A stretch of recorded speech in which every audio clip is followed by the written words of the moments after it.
Sa Zambales naman, 18 nurse ang nagkasakit matapos makakain ng brownies na may halo umanong marijuana. Tukoy na ng pulisya kung sino ang nagbenta ng brownies. Saksi si Julio Segovia. Dahil katakam-takam, agad daw napakain ng 2 nurse na sina Julie at Ann, di nila tunay na mga pangalan, ng brownies na dala ng kasamang may birthday noong September 30 sa loob mismo ng pinagtatrabahuan nilang ospital San Marcelino, Zambales. Pero mabilis daw ang naging epekto ng brownies sa kanila. Super nahihilo ako na parang umiikot na yung paligid ko. Sabi ko itulog ko na lang pero bigla ako nahirapang huminga. Kaya nagpadala ako dito sa emergency room. On the way, na rin, parang namamanhid yung kamay tsaka paa ko, medyo nanginginig. Tapos super palpitation talaga. Buti na lang at sa ospital mismo nangyari ang insidente. Kaya agad din daw silang nalapatan ng paunang lunas. Inakala pa nga raw nung una na biktima sila ng food poisoning.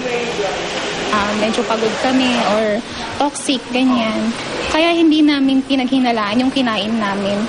Pero that time, nung halos lahat na kami dito, nakakaramdam ng pare-parehong symptoms kagaya nun.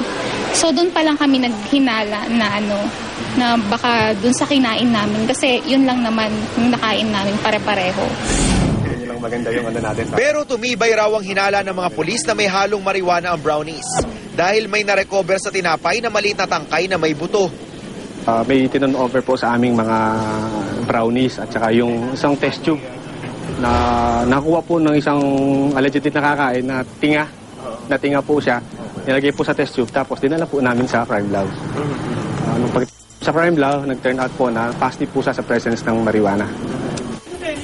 Kilala na pero ayaw munang isa publiko ng pulisya ang pagkakakilanlan ng taong nagbenta ng brownies na may halong marijuana.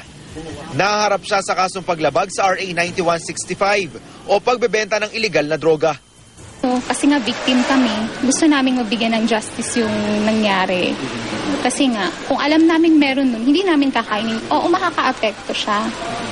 Lalo na kapag yun nga, nagpa-medical, so makikita yung sa blood kapag na magiging positive. Wala namang ikakaso sa nurse na namahagi ng brownies dahil wala naman daw siyang kamalay-malay na may marijuana pala ang biniling pagkain. Ang pulisya hindi nagkukulang sa paalala. Mag-ingat po tayo sa pagbili po ng mga ganyan. Bakit sir? Kasi po hindi po natin alam na tsaka dapat po kilalanin po natin yung talaga yung nagbebenta. Ako si Julio Segovia, ang inyo saksi.